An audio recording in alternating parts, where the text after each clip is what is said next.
Number 10. The USS Hornet. During World War II in October 1942, the Battle of Santa Cruz Island took place between U.S. and Japanese forces. Many lives were lost and many great war machines were destroyed in the water and sunk without a trace. One of those war machines was the USS Hornet, a U.S. aircraft carrier that was attacked by the Japanese Navy. After a heavy bombardment and 4 torpedo strikes, it sank to a watery grave in the Pacific near the Solomon Islands. The mighty ship remained undiscovered for 77 years. In 2019, sonar imaging and the use of an underwater research vessel called Petrel revealed where it had ended up. But the astonishing thing about the USS Hornet was not that it had finally been found, but the condition the ship was still in. First up were the sonar images, which showed the vessel was actually laying upright on the seabed. Thanks to the depth at which the Hornet had descended, 17,500 feet below the surface, it remained virtually untouched by ocean life and decay.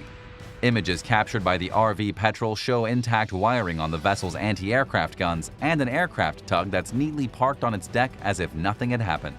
The Hornet is so untouched that you can even read the manufacturer's name on its side with ease.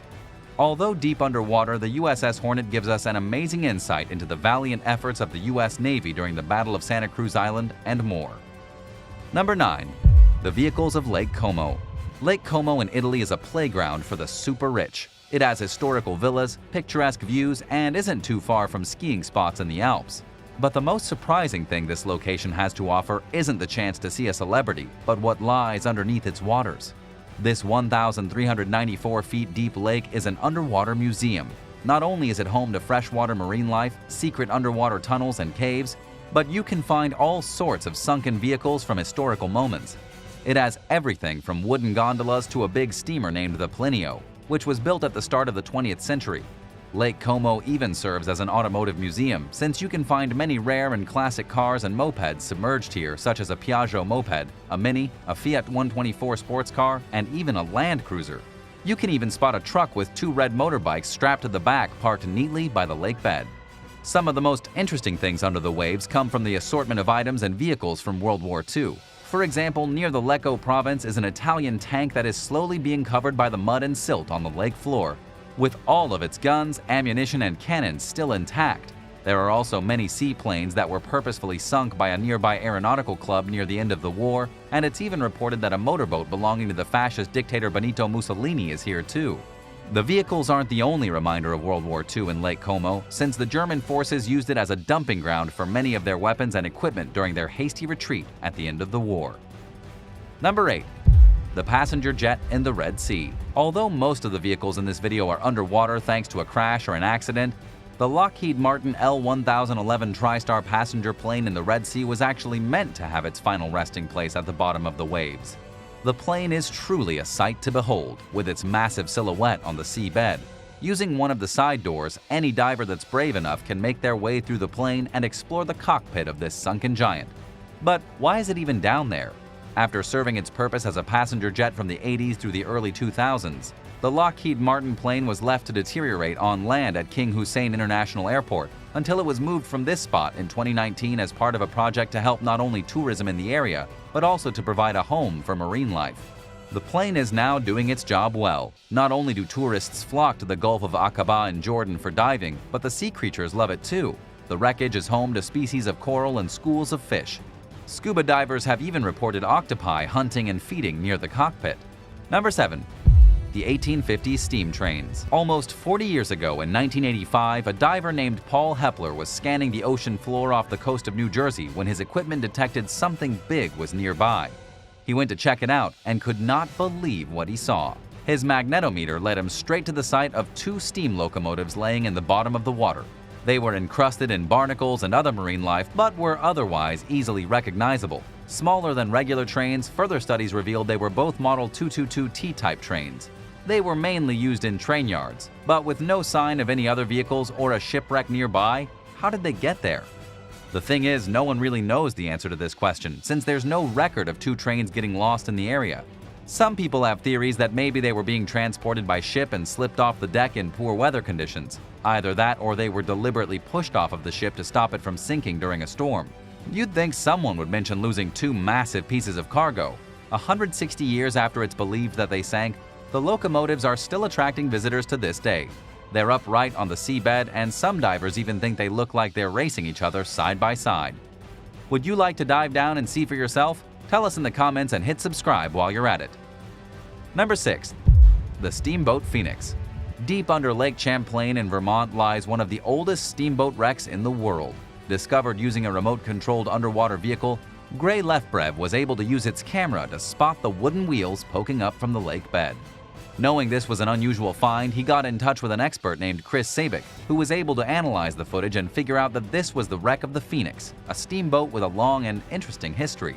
The Phoenix was designed as a passenger boat to ferry people across Lake Champlain. It was fitted rather luxuriously for its time, with separate cabins for men and women, a bar, a smoking lounge, and even a barber shop. It sounds more like a modern cruise liner, which is remarkable considering it first floated in 1815. The Phoenix is over 200 years old. The ship was even selected to take one of America's presidents, James Monroe, traveling through the region's Lake Champlain covers, all the way up to the Canadian border. Not many ships can claim that. Sadly though, just 4 years after it first set sail, the Phoenix suffered a catastrophic fire on board. Although many were able to make it out on lifeboats, there were still 6 casualties in the blaze. Not to mention the steamboat itself didn't rise from the ashes like its namesake, but instead sunk down to the watery depths below. Number 5. The Britannic. You've probably heard of the ill-fated Titanic, the famous ship that hit an iceberg and sank into the freezing depths of the Atlantic Ocean. But did you know it had 2 sister ships? The first and oldest of the 3 was the Olympic. It was launched in 1910 and served through World War I as a troop transport vessel. It was even nicknamed Old Reliable. She returned to being a luxury liner at the end of the war until eventually she was sold for scrap pieces in 1935. But the ship we're looking at today is the youngest of the 3 and was named the Britannic. The Britannic was going to be a passenger cruise ship like her siblings, but instead became a hospital ship during the war, providing aid to wounded British soldiers. The HMHS Britannic was great at her job, patrolling the Mediterranean and back up through the UK on multiple trips to take back injured servicemen. But in 1916, tragedy struck, and the Britannic hit a mine in the Aegean Sea. It ripped open the starboard side of the ship, and she sank within an hour as the water rushed in through the gaping hole caused by the explosion. But the crew and people on board the Britannic have her older sister to thank. Following the sinking of the Titanic, safety modifications were made so that lives could be saved. Only 30 of the 1,100 people on board lost their lives. As for the Britannic herself, she lies on her side on the seabed, the prow of the ship sheared away from the rest of it, but still laying close by. You can see the studded dots of its portholes, along with the shadows of the cabins, masts, and winching equipment. In 2020, the Greek government discussed opening the wreck up to public divers, so soon more people will be able to experience this piece of history up close for themselves. Number 4. The D-Day tanks of Selseyville. 2 tanks and 2 armored bulldozers were going to Juno Beach on the Normandy coast to help in the D-Day landings as part of the joint collaboration between British and Canadian forces. Unfortunately, these rare machines never made it to their final destination. Sadly, their landing craft overturned on the morning of June 6, 1944, sinking the vehicles to the bottom of the channel in the southeast of England. Strangely enough, though, there's no record of the vessel they were being transported on anywhere near the site, which left divers and historians with many unanswered questions. Despite this, the vehicles themselves are amazing in their own right. The tanks are British Centaur CS-4 tanks, making them extremely rare. Only 80 were used during the D-Day landings, many as part of Operation Overlord, and only 2 survived to this day on land. The bulldozers, on the other hand, were even more unusual. As modified Caterpillar bulldozers, they and other machinery were nicknamed Hobart's Funnies. Named after the man that commissioned them, their adaptations were pretty strange. The bulldozers are helping to answer some questions about the Funnies, since only one other one exists besides those that lie in a watery grave. Historians were eventually able to crack the mystery of the missing landing craft. It turns out that after experiencing engine trouble, the craft had to return to land and lost the vehicles in the process. Sadly, even the landing craft weren't able to make it back safely. Now covered in marine life, with the tracks of the tanks making a great seating area for local crabs, the location is designated as a scheduled monument for divers and explorers to visit as they please. Number 3. Motorbikes inside the SS Thistlegorm. Underwater photographer Tobias Friedrich captured the image of a lifetime back in 2018 when he took a photo of 2 trucks with motorbikes parked on the backs of them. While this sight might just seem like a regular picture, the bikes and trucks are from World War II. They're also at the bottom of the Red Sea on a sunken ship named the SS Thistlegorm. Aside from a green, mossy coating of algae and other marine life, the bikes, which are Norton 16H motorcycles, and the trucks, Fordson WOT3s, are in incredible shape. It almost looks as if you could wipe the green plants away and they'd be as good as new. You can even see the black rubber and the tracks of the motorcycle's tires poking through underneath. As for how the bikes, trucks, and the ship ended up here, it was sadly a casualty of the war. Set to restock the Allied forces fighting in Egypt, the SS Thistlegorm set off from Glasgow with all of its cargo packed and ready to be unloaded, explaining the reason why the motorcycles are so neatly parked on the back of the trucks. But bombing and bombardment from German naval vessels led to the Thistlegorm capsizing, sending it and its crucial supplies to the bottom of the Red Sea. Number 2. The B-29 bomber in Lake Mead. In the waters of Lake Mead, which forms part of the Hoover Dam Reservoir in Nevada, lies the remains of a B-29 bomber plane. B-29 bombers were an effective weapon for the U.S. during World War II, with many being utilized across the Pacific Theater. But what's interesting about this plane is the fact that it never got to see conflict. Instead of carrying out attacks on military targets, this B-29 bomber that was constructed in 1945 towards the end of the war ended up on a completely different mission. Instead, it was used as a flying laboratory in the Cold War, where it was used to search for cosmic rays and other scientific phenomena that can happen at high altitudes. Soaring to heights of over 30,000 feet as part of Project Apollo, the B-29 helped Dr. Carl Anderson, who's known for discovering the positron, and his team to make many amazing discoveries, including insights into terrestrial radiation, geomagnetic fields, and much more. The B-29's final flight came in 1948 when it was carrying equipment to measure sunlight at different altitudes. Some claim this mission was classified or had some other purpose, and others think this isn't true, especially since many of the findings made by Anderson and his team were made public to the international scientific world. The fatal mistake happened when the pilot flew too low to the surface of Lake Mead, managing to hit and scrape the engines off the bottom of the craft. As you might expect, this caused the plane to sink. Thankfully, all the crew on board survived, but the B-29 bomber and its science equipment are still out there in the lake. Number 1. The HMS Endurance. In 1915, over 100 years ago, the Irish explorer Sir Ernest Shackleton led his crew on a trans-Antarctic expedition, hoping to be the first adventurers to make a full land crossing over the icy southern continent. But their tale ended up being about survival, not exploration. Their ship, the wooden tall-masted HMS Endurance, ended up getting bogged down in sea ice. With no way to free the vessel, all the crew could do was watch as ice slowly crushed the ship, sending it down into the Antarctic Ocean. With heroic courage, the crew and their captain were able to survive, thanks in part to the explorer himself piloting a small lifeboat through the ice and rough seas in order to reach help. But what happened to the Endurance? In March 2022, the Falklands Maritime Heritage Trust was able to find the vessel with the help of an icebreaker ship and 2 remote-controlled submarines. Submerged at a depth of 10,000 feet in the Weddell Sea, the HMS Endurance was found in amazing shape. You can even clearly see the ship's name and an iconic golden star still on her stern. It's a miracle that a wooden vessel has remained in such great condition. Most of the time, bacteria and marine life would eat away at the wood of wrecks like this. Although the Endurance was covered in underwater life forms, thanks to the depth and the sub-zero temperatures, no wood-eating organisms live in the waters nearby. This amazing discovery took place on the 100th anniversary of Shackleton's funeral, a fitting tribute to an Antarctic naval hero. Number 4. Aniva Lighthouse. On the southern coast of the island of Sakhalin, there is an old lighthouse that was built on a small chunk of rock back in 1939. This is known as the Aniva Lighthouse, and it was constructed by the Japanese during a conflict between Russia, as they both wanted to claim the island for themselves. During the 1800s, the archipelago was mostly uninhabited, and the land was up for grabs. The Russians and Japanese fought for ownership of this land, and a buildup of military forces quickly ensued. Eventually, to avoid war, both nations agreed to split the land down the middle.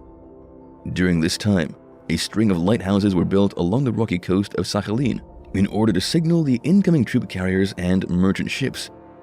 One of these lighthouses in particular was constructed on a part of the island known as the Aniva Cape. This place is known to be one of the most inaccessible areas on the whole island. The project was led by Shinobu Miura, a Japanese engineer. Building began in 1937, and it took them 2 years before it was finally finished. To the Japanese, the lighthouse was called Nakashire-toko, but for us English speakers, it's known as the Aniwa Lighthouse. This area was in dire need of a lighthouse because the waters in this corner of the planet were extremely dangerous for vessels. Frequent fog, rocky shoals, and underwater currents threatened to destroy any ships that dared to sail through the cape. Legend has it that after the project was completed, a smaller copy of the lighthouse was presented to the Japanese emperor. This building consisted of a round-shaped concrete tower, along with a lower outhouse. It is 102 feet tall and has 9 floors in total. The first floor was designated to be a storehouse for all the Japanese equipment, while the second floor was specifically for radio communication. The next 3 floors were set up as living quarters, and they were filled with bunk beds. Up to 12 people could reside on these floors at one time. The next couple of floors were used again for storage, while the top floor housed the light, as well as a rotation mechanism powered with a 595-pound weight. Amazingly, the light that was produced by this lighthouse could be seen up to 19 nautical miles away. After about 50 years of sharing the island in peace, the Russians decided they wanted it all to themselves. In the midst of World War II, they annexed the whole place, which caused roughly 500,000 Japanese to evacuate back to Hokkaido. Eventually, the tenure of the island was officially given to the Russians when the Treaty of San Francisco was signed in 1951. Even though the fight over Sakhalin was over, territorial issues continued over the remaining smaller surrounding islands. Russia took over operations in the Aniwa Lighthouse after obtaining the rights to the whole island. However, in 1990, personnel working there were recalled, and it was then switched to automatic mode, meaning that it could work on its own without someone being there. The lighthouse was then equipped with radioisotope thermoelectric generators that powered the system until 2006. Today, this amazing spectacle of Japanese and Russian innovation sits completely abandoned.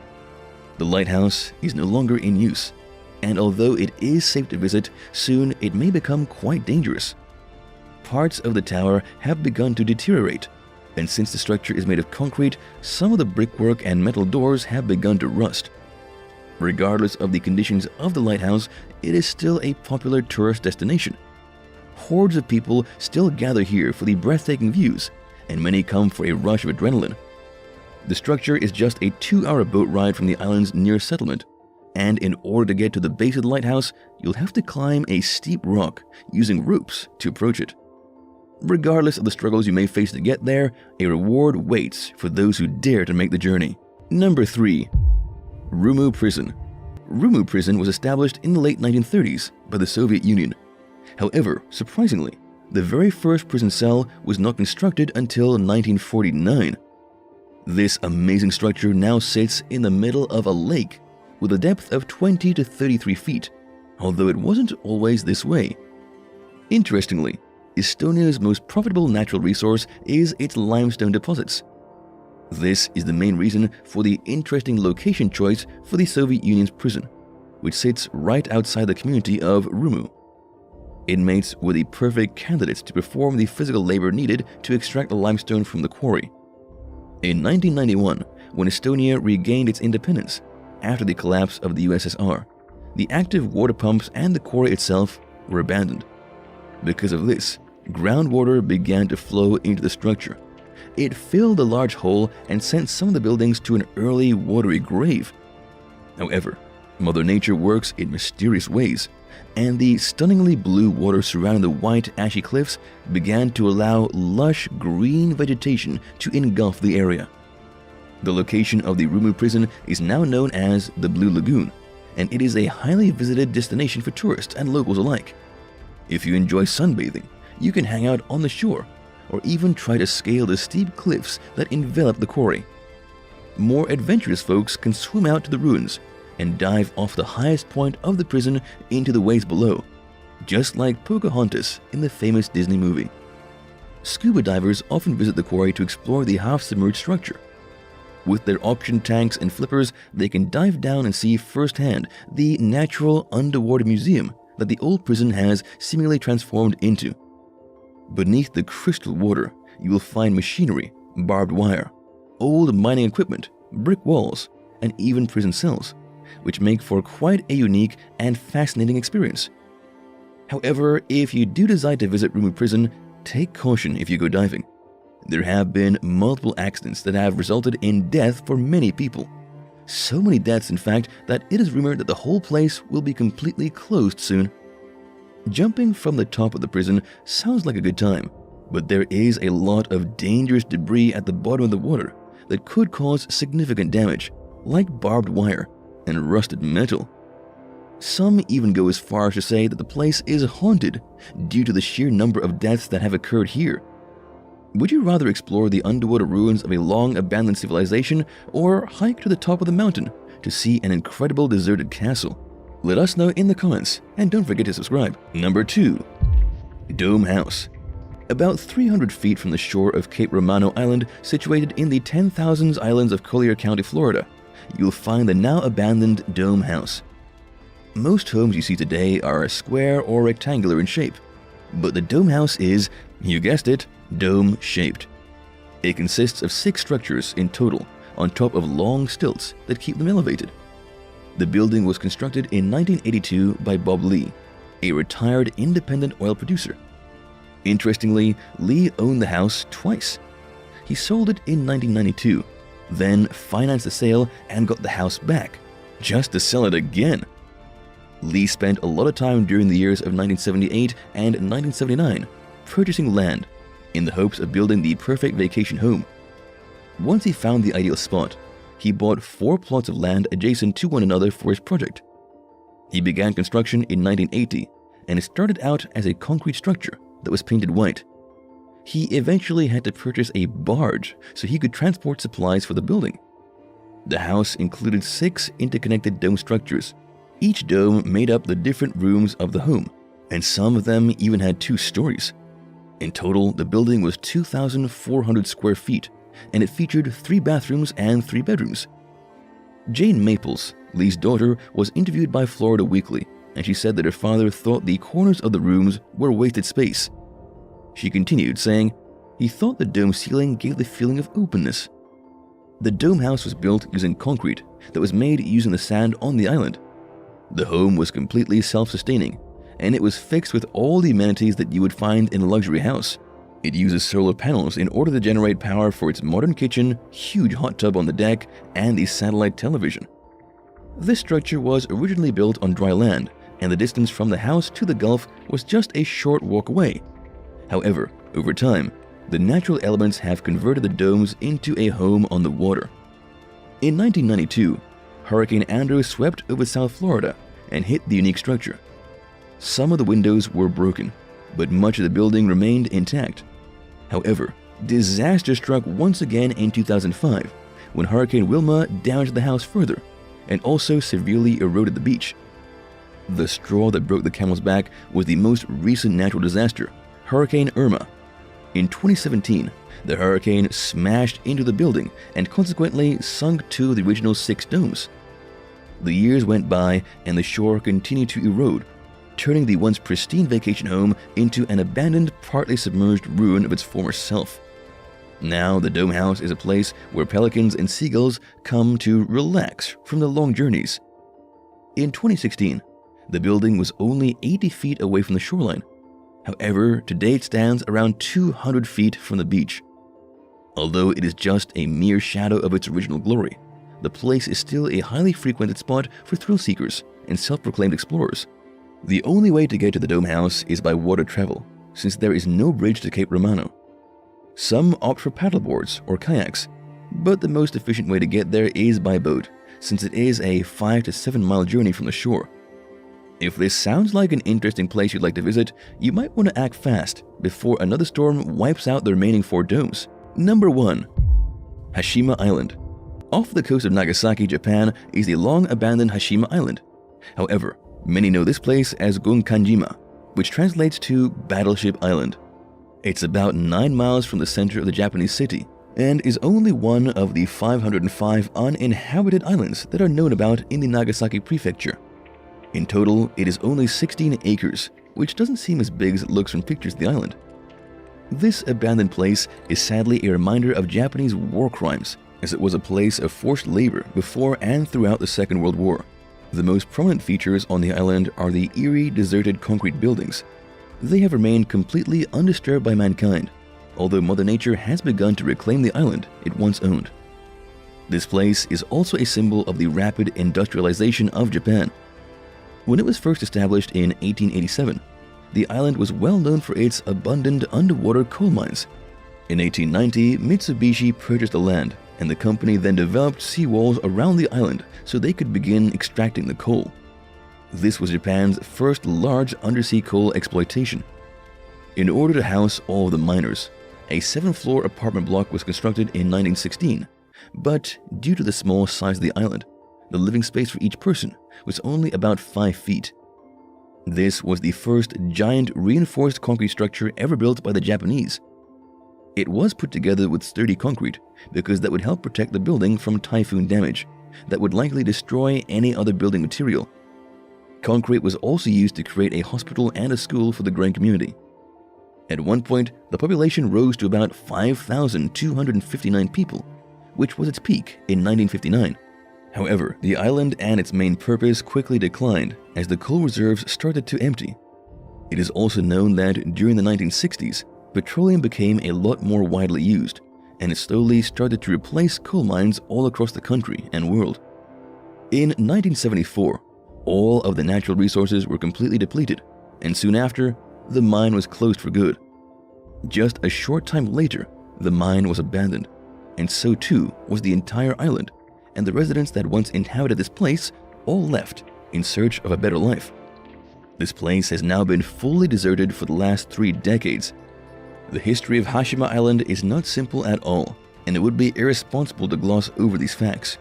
Throughout World War II, the Japanese wartime mobilization policies enlisted Chinese prisoners of war and Korean civilians to work as forced laborers. They were involuntarily made to work under extremely harsh conditions, and it's believed that over 1,000 of these workers died while on the island during the 1930s. Most of these unfortunate men and women died from exhaustion, malnutrition, and unsafe working environments. Despite Hashima Island's negative past, Mitsubishi transferred its ownership to Takashima Town in 2002. Then in 2005, it was absorbed by the city of Nagasaki. Over the next couple of years, restoration of the collapsed walls began, and the long, undisturbed housing complexes were then opened to the public in 2009.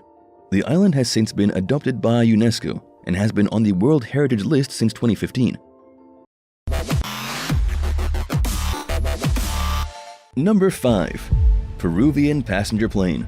After completing a lease under Air Malta in 1991, a Boeing 727 owned by Peruvian airline Fawcett Peru began its journey back to Lima with 6 crew members and 10 passengers aboard.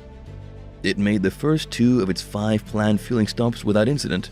The aircraft took off from its second stop at Keflavik International Airport in Iceland with plans to fuel up in Newfoundland, Canada next. But it never arrived at Gander International Airport. A half hour after it was supposed to land, 2 nearby flights picked up a transmission from an aircraft experiencing a low fuel emergency. The pilots said that they were flying at 10,000 feet and that they were planning to ditch. It was the last anyone ever heard from them. The troubling message was passed on to air traffic control. It was determined that the plane was hundreds of miles off course when the distress call came in, suggesting that the pilots had gotten lost or unknowingly deviated from their planned route. Authorities launched a search in the area that the plane was in during its final transmission, assuming that the crew had ditched and that they would find it floating in the water. Seas were calm and visibility was clear, and it was believed that the plane would be able to float for at least a few hours in these conditions, but no trace of it was ever found. It was determined that the plane was hundreds of miles off course when the distress call came in, suggesting that the pilots had gotten lost or unknowingly deviated from their planned route. Investigators eventually ruled that the accident resulted from poor pilot training, and although the aircraft and everyone on it remains missing, it's widely believed that it sank into the ocean. The vanished aircraft is one of just a handful of commercial planes that have disappeared without ever being found since the beginning of the jet age in 1958.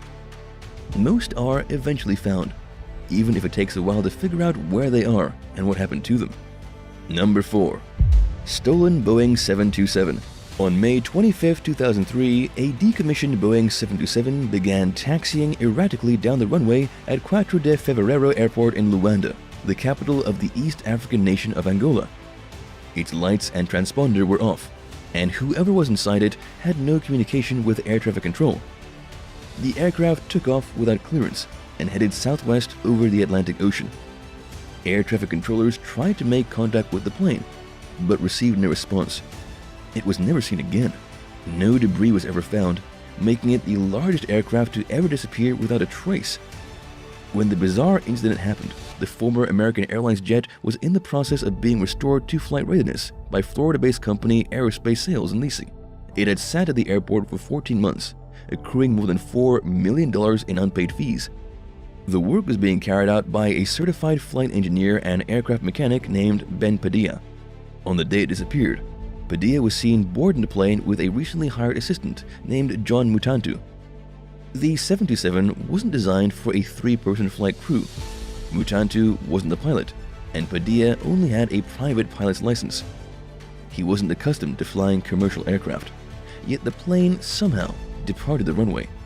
One theory suggests that the men encountered waiting hijackers when they went into the aircraft, while the others believe that Padilla and Mutantu flew it away on their own. It's unclear why anyone would want to steal it.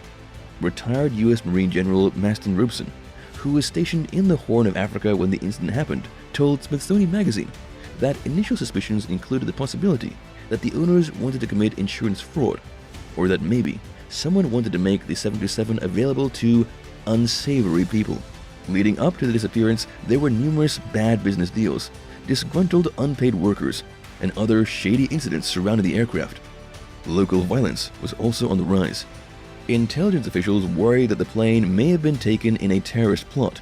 Less than 2 years had passed since the 9/11 attacks on the World Trade Center, and the possibility was fresh in the investigators' minds.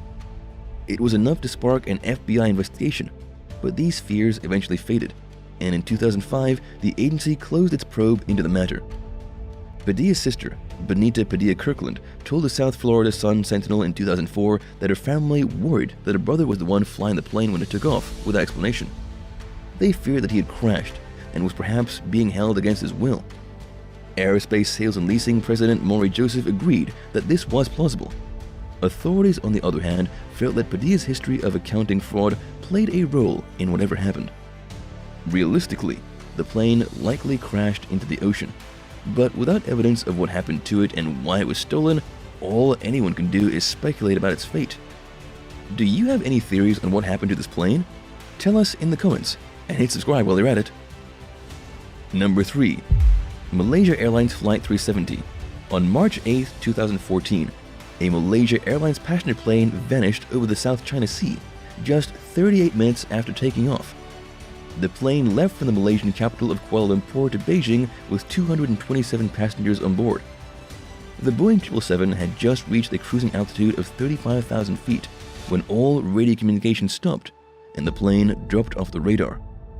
The military was able to track the flight for the next hour as it mysteriously deviated from its path and flew over the Andaman Sea and the Malay Peninsula. When the aircraft failed to reach its destination several hours later, authorities initiated an emergency response, but the plane's fate remains a mystery to this day. Flight 370 undoubtedly plunged into the ocean, but the circumstances surrounding its disappearance and doom are unknown. The crew and passengers are presumed dead, making the incident the second deadliest to ever happen involving a Boeing 777. Over the following weeks, the most expensive search mission in the history of aviation was carried out. An analysis of the aircraft's communications before it vanished indicated that it may have crashed in the southern Indian Ocean. Desperate to know what had happened to the loved ones, relatives of the missing passengers criticized authorities for not releasing much information. Bad news came between 2015 and 2017, when several pieces of debris from the plane washed ashore on beaches throughout the western Indian Ocean. Over the years, investigators have disagreed on what likely caused the tragedy. The Australian Transport Safety Bureau, ATSB, theorized that the accident had something to do with hypoxia, a condition that happens when a person isn't getting enough oxygen, or some other event that may have caused the crew to become unresponsive. This could have resulted from sudden decompression inside the plane. Other agencies rejected this idea. Some have theorized that a hijacking scenario took place and that crew members may have even been involved. In 2008, the Malaysian Ministry of Transport's official report ruled the accident inconclusive. Earlier this year, an aviation expert proposed a new theory after years of painstaking research. Using a controversial method of radio signal analysis, British aerospace engineer Richard Godfrey claims to have narrowed down the plane's likely resting place to a 116 square mile area at the bottom of the Indian Ocean. The location was covered in the initial 46,300 square mile search, but Godfrey believes it's possible that the wreck was missed. He also found evidence that the aircraft may have made several 360-degree turns before plunging into the ocean, as if it were engaged in a holding pattern, something that the captain and co-pilot wouldn't be able to do if they were incapacitated. This went on for about 20 minutes, leading Godfrey to wonder if perhaps the captain was making up his mind before deciding to purposely crash the plane. The theory makes sense to Danica Weeks, who lost her husband in the mysterious tragedy. She told Sky News that for several years after the wreck, she supported the idea that a mechanical failure was to blame.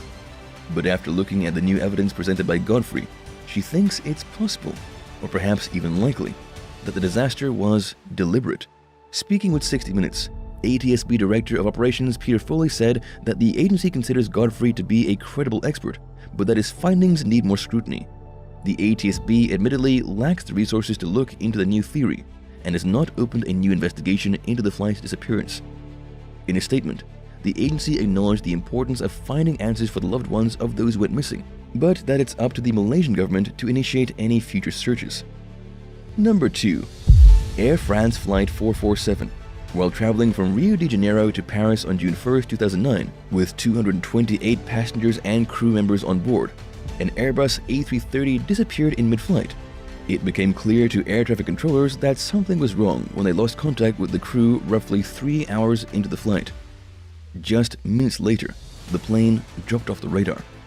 A few days later, the Brazilian Navy recovered 2 bodies and some wreckage from the Atlantic Ocean. 48 more bodies were recovered from the water in the incident's aftermath, but the rest of the plane and everyone else who went down with it weren't found until 2011. Roughly 2 years after the Airbus A330 mysteriously vanished. The aircraft came to rest nearly 2.5 miles beneath the water's surface. 104 bodies were recovered, bringing the total count to 154. The remains of 74 people were never found. Investigators were finally able to recover the flight data recorder and cockpit voice recorder, which they hoped would help them determine the cause of the accident. By then, they had examined the flight manifest to see if anyone on board had any suspicious links to possible terrorist activity, but this had been ruled out as a likely cause. The data revealed that the aircraft's speed was reading improperly and that the plane was taken out of autopilot. At some point, the pilots raised the plane's nose, causing it to enter a steep climb and slow down to the point of stalling. It's unclear why they lost control of the jet, but this may have had something to do with the fact that the A330's autopilot was programmed not to allow input that would cause a stall. Consequently, perhaps the pilots mistakenly believed that even when the plane wasn't in autopilot, it was designed to not accept commands that would allow it to stall. As the aircraft rapidly lost altitude, the pilots became increasingly confused. The stall alarm went off for nearly a minute straight, yet they didn't seem to understand that the plane had stalled, and they couldn't figure out which instruments to trust. A final report blamed the crash on a combination of factors.